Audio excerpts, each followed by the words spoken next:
C2. Petroleum Consulting is happy to provide these Excel macros for calculating pressure and temperature volume correction factors, VCF, for liquefied petroleum gas, LPG. These calculations are based on American Petroleum Institute Standards 11.2.2, 11.2.4, and 11.2.5. C2 respectfully requests the user purchase the validation document per user to support our continued efforts to provide calculation tools at low cost to the industry.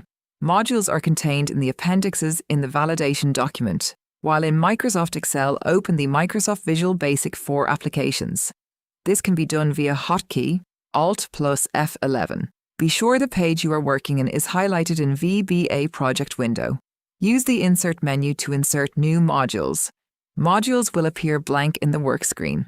You will need to create 6 modules. Copy/paste the text exactly as it appears in the appendixes, 1 appendix for each module.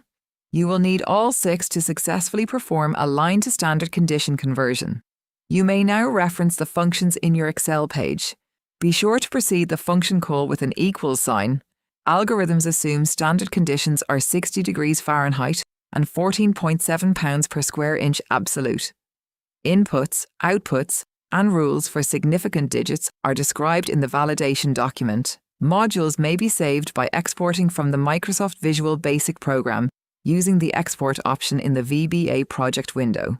Modules may be saved to your workbook by saving the workbook as macro-enabled workbook quote.xlsm quote.